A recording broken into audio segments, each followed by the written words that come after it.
Good afternoon, everyone. Very quiet. Good afternoon, everyone. Good afternoon. That's better. Was anybody here for the last session? Yes. So was I. It's quite disturbing to listen to how to do a good presentation 10 minutes before you go on stage. So if I develop any kind of hyperventilations or tics or anything, it's because I'm trying some of the techniques from the previous presentation. I thought it was fantastic. Today I'm going to talk about some secrets of success. To be honest, they're my observations, and I'm not setting myself up here as some fantastic business guru type person. I've literally come from work to here, and you're just going to get some of my thoughts on what has made Sage successful and continues to make Sage successful.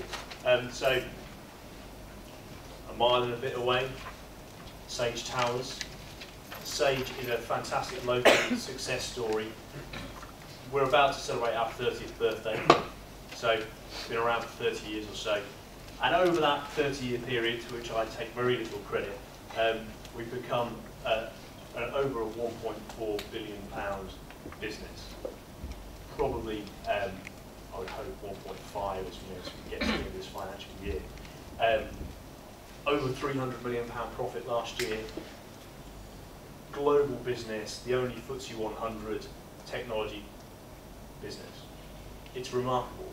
And for those of you that know anything about the history, you know, it was set up by 4 guys in Newcastle who came up with the name Sage by looking at the menu in a pub and thought, actually, that looks all right, we'll call it Sage.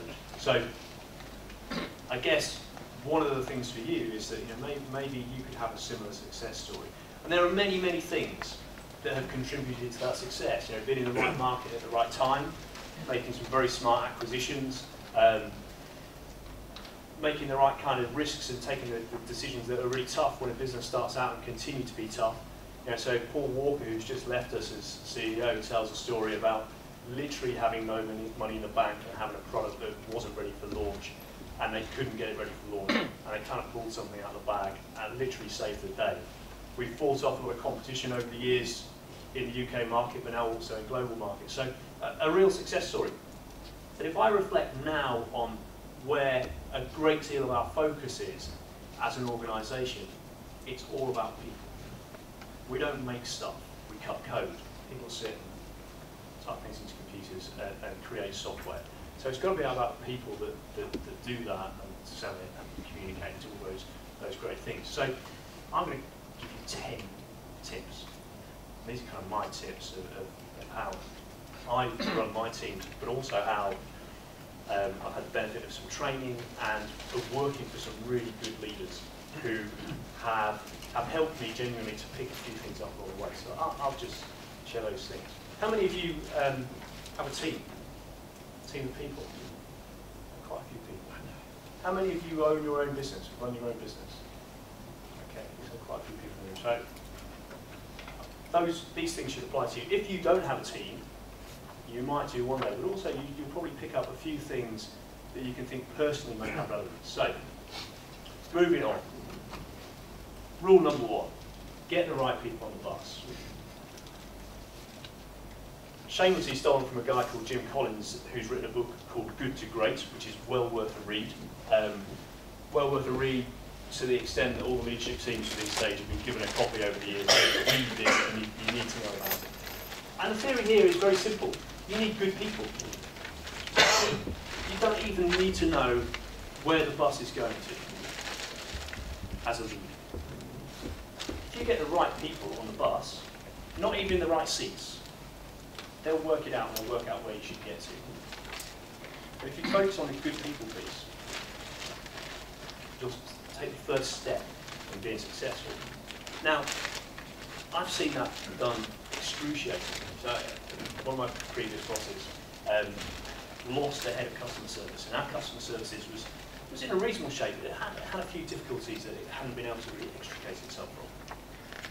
And it was clear that this area needed leadership, it needed somebody good. The recruitment process took 10 months. And for that 10 months, Joe, who was the managing director, looked after customer services herself. And my learning from that was it's worth taking the time to get the right people. Because when the right person arrived, that area rocketed forward and has gone through transformations ever since. So take your time. Put a lot of effort into recruitment.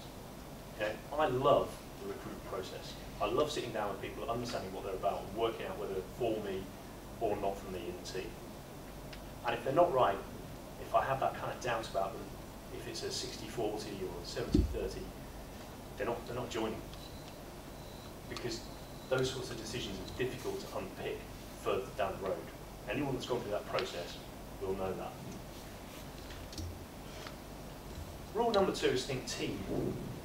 And as I said, I've been lucky to have various training courses and so on with Sage, and put a great deal of focus on leadership and thinking about what it means to be a leader. So this is 2 or 3 years ago, and they sent a group of us down to Eton College, to Dorney Lake, which is the Olympic rowing venue. And we didn't know what we were doing. We turned up, and the guys introduced themselves. The first guy taught us stuff. I'm Commonwealth gold winning rowing medalist, and today you'll go rowing. I mean, I love sports, so I kind of really enjoyed that. And what they did was a very simple thing. For a day, they took 2 groups of 8 and put us in boats together. And they only made one point. You know, in a train course, you get a lot of input, you get lots and lots of theory and models and so on. And the point was this: if you get everybody rowing at the same time, with the same goal, in the same direction, you will move incredibly quickly. And that applies across business. If you have a team working well together, they will achieve much more than having highly talented individuals, in my opinion. They can achieve much greater things.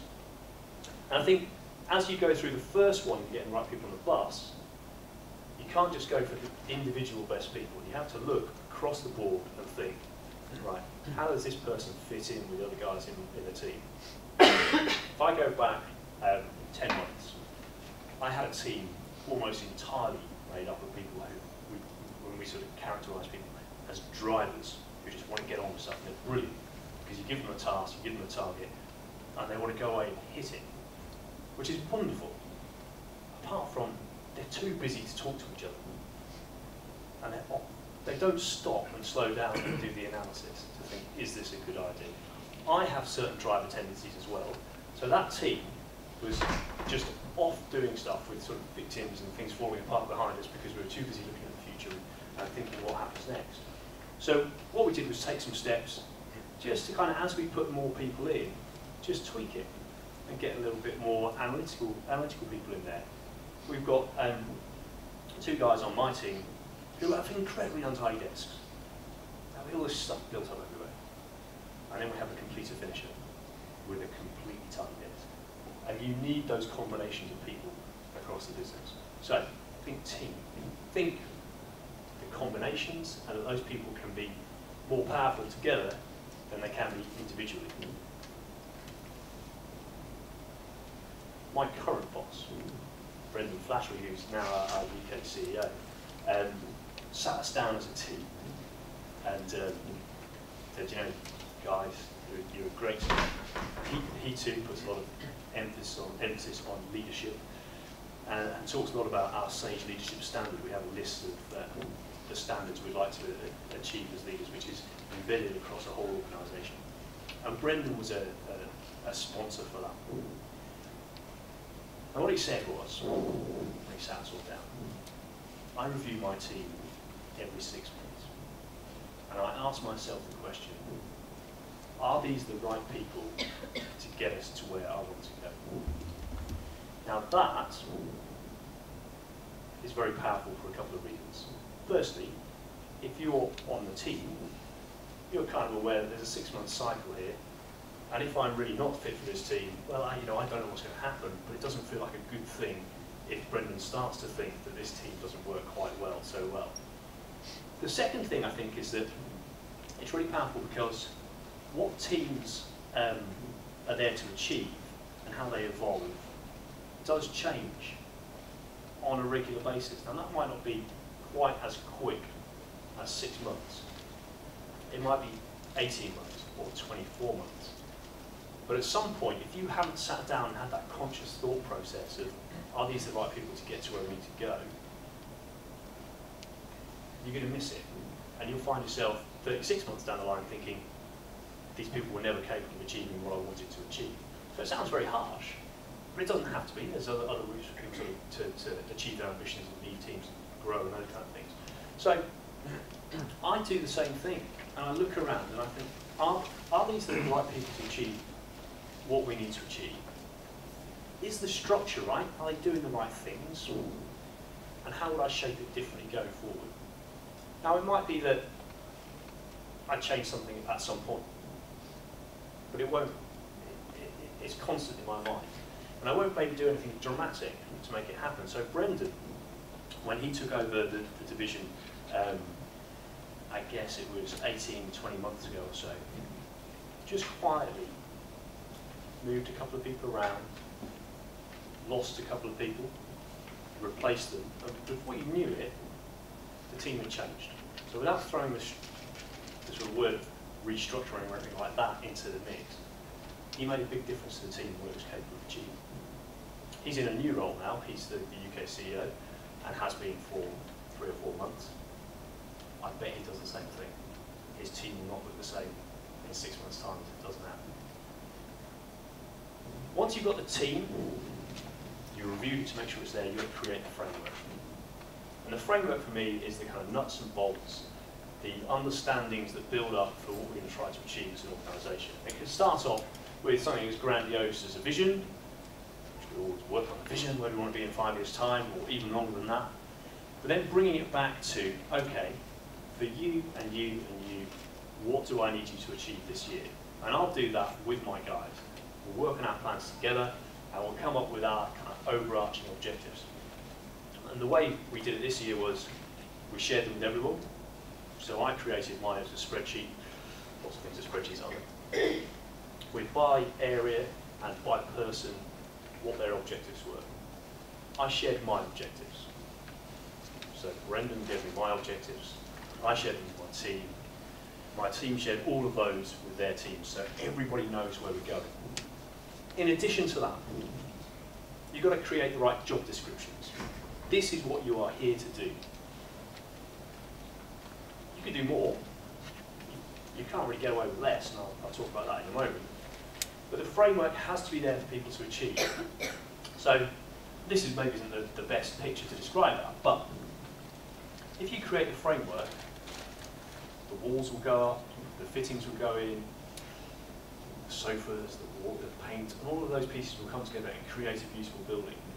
And if you have a great team, they'll be self-organising, so they'll get it, they'll understand where we're going. If they're bought into that process, what you can do is create actually quite a sparse and elegant set of objectives, because then those guys will make it happen for you in a rather wonderful way. And what always strikes me, and I learned this, I spent 3 years as a general manager of a business called Taz, where it was a £6 million turnover, 60 people or so.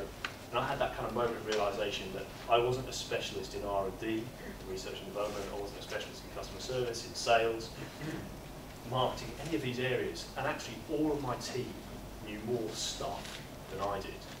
So my job was to create that framework, bring all those pieces together, because each of them on their game should know more than me, and that applies to my team now. Maybe even more so than in a general manager position. You have to empower people. You have to let them get on with what it is that you've set out as the objectives and what they have to do. And you have to hold them to account. This is a picture of Chris Waddle from Italia 90. We're playing the Germans. Gaza has received a second yellow card by this point and has been crying.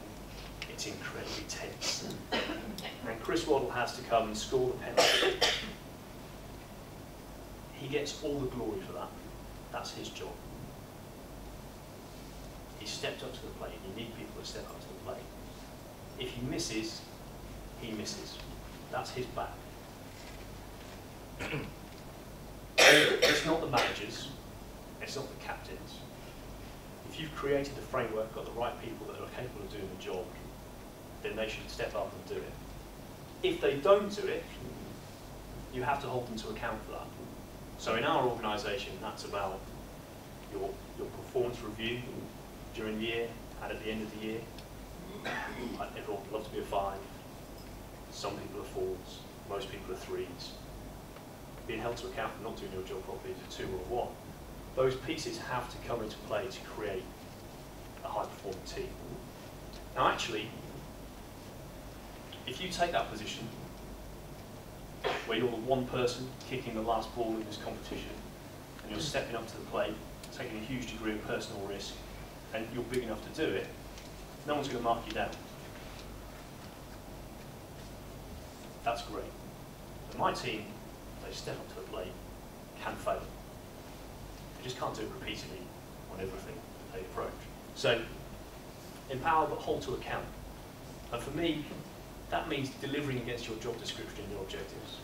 If you've got a job description that says what you should do, and if I'm doing my job properly, and I'm supporting, coaching, and looking after those guys, I shouldn't be doing their job for them. When I start doing their job for them, I realise I get massively busy. We're getting dysfunctional, and they're not empowered to do because I'm fiddling and getting involved. So, rule 5, empower and hold to account. It's quite a tough one, isn't it? But there's great stuff about being empowered. Rule 6 is clear the route. I'll give you an example of that from this morning, my life before I popped over here. We're launching a new pilot tomorrow, I hope. And we had an email through from someone in finance saying, whoa, we've looked at your partner. Great, 24 hours before we go live, thank you very much. And we've got a few questions. We'll have to put you on hold until we've got them all resolved. So the person from my team who's looking after that is kind of like, hang on, yeah, I've got sales teams lined up, I've got marketing, I've got a partner that we have answered these questions with. I want to go live, what can we do? And my job is to get on the phone to the finance director and say, what can we do to sort this out? I think we've got this covered off. In other words, please, politely, would you get out of the way and let's get on with doing business? It can be simple things. It can be things, you don't give someone a spoon to dig a hole. Get your people the right equipment to do the job. And they'll do it. They'll get on and do it. This for us is all about what we call creating the conditions for people to succeed. There might be a bit of marketing budget. It might be that, do you know what, if I give that person an extra 2 direct reports, they would really fly, because I can see their capabilities, I can see what they can do. And if I just equip them properly, we're going to go much further. It's about backing people. So, in some ways, if I take that whole process up to this point where I've recruited the right people, got them working as a team, created the framework, then all I've got to do is kind of let them get on with it and not get in the way. And try just to kind of clear things out. And in bigger businesses like ours, there's a lot of stakeholders you have to keep out of the way. And there's things that you just have to kind of nudge along. Well, we need a systems change, so right, I'll go and wear the carpet down and have a quiet word and get the person who's in charge of that particular system to get it sorted for us, whereas they might be banging their heads against the wall. So, create the conditions for people to succeed, clear the route for them, let them get on with their jobs. Rule 7, get personal. A lot of us are uncomfortable with this. And I bet that for some of us in the room, if we read Katie Price's, one of her many biographies,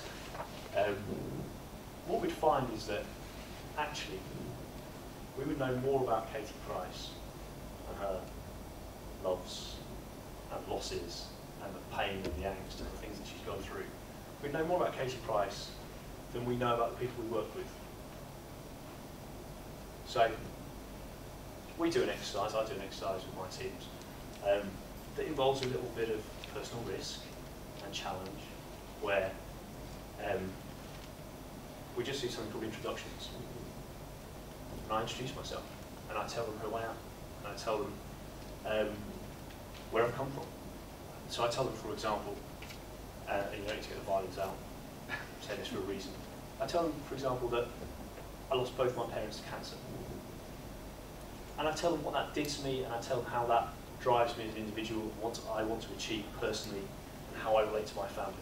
And I spend maybe 20, 25 minutes explaining that. And then you sit back, and everybody else gets their chance. The last time we did that, we had some new members of the team. We had a couple of hours put aside for it.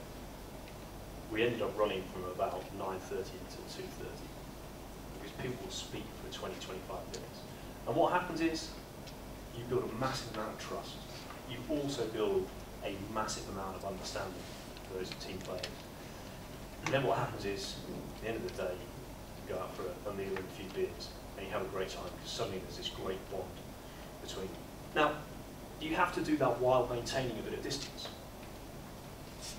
Because if those people don't perform, you're going to be the one having that conversation with them. So this isn't about being best buddies. It's about being empathetic, understanding and building trust between you as a group of people. It also means that you don't say the first thing when you walk into the office on Monday, Tuesday, Wednesday morning, could you do this? You take that time to say, how are you? How are the kids? How's your weekend? Right, now, could you do this? So just take time to know the team, get the team to know each other.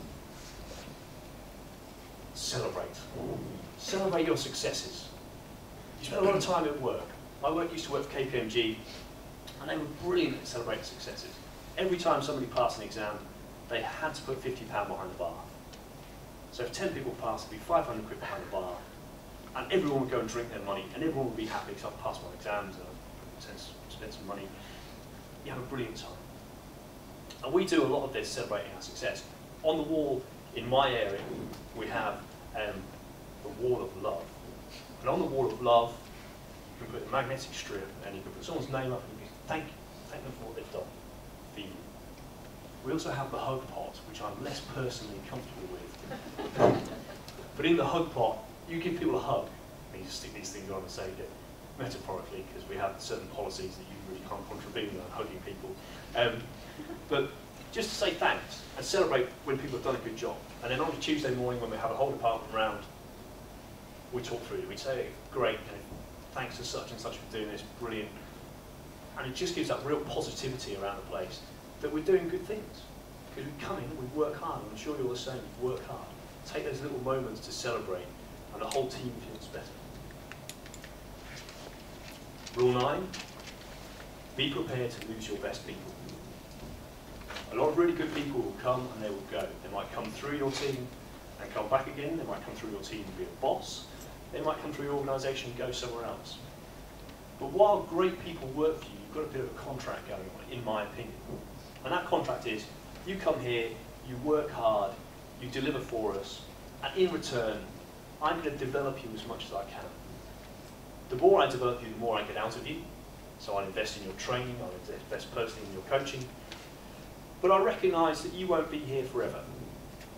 In fact, if you're any good and you are here forever and you don't move into something different, I'm probably going to bore you, and when you get bored, you're probably not going to perform.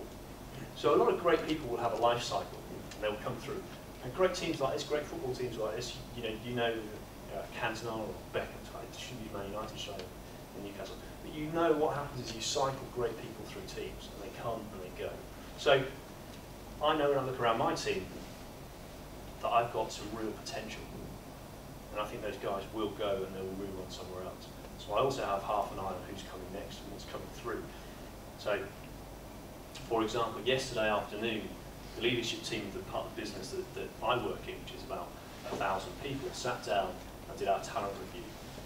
And we spent 2 hours going through who we thought were our best people and where they could work, regardless of which area it was. So we're actively managing the talent. My boss will be doing the same thing in a couple of weeks' time with my peers and myself. And people, they expect people to move on. So expect to lose your best people and celebrate it. It's brilliant. If I get 1 or 2 or 3 of my team promoted, then I've done a good job. For the business, for them, for me, for the team. So they're the 9 rules that are kind of not the shameless plug. Rule number 10 is the shameless plug for what I've got behind. Rule number 10, you just ignore the wording of it for now, is you need backup. So, if I'm recruiting, if I'm designing a selection process, if I'm designing team building, if I'm trying to work out what personality types work best on my team, if I'm creating development plans, if I'm managing performance, if I need to get somebody off my team, if I need someone to tap me on the shoulder from time to time, which I do, because I'm not the best process person and admin person, I do need sort of keeping in check to a certain extent. I have somebody called Michelle, and Michelle is our HR consultant. And she sits me down on a regular basis, and I say, look, Michelle, I'm thinking about this. What if my team needs to look different? I've got an issue here with this person. Can you give me some advice with it? We'd like to do some succession planning. How do you think we should structure our department? We've got certain levels and bandings, and we've got certain salary requirements. What should I do with this guy who's come to me and said, do you know what, Matt, I think I'm great. Please give me more money. Which does happen. How do I manage that? What's the market data that says yes or no to that decision? And I get steered very professionally through my kind of theories and concepts I've talked to you about in Rules 1 to 9. So for me, I have my HR department and an individual who looks after me very closely.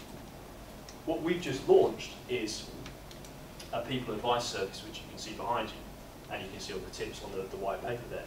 And that is for small business to do exactly the same thing, so that you can have that contact and that support, so that as you do the right things from a leadership perspective, you can also do the right things from a management perspective. And I know, hand on heart, Michelle and Rachel before her have kept me out of bother and kept me on the straight and narrow for a number of years now.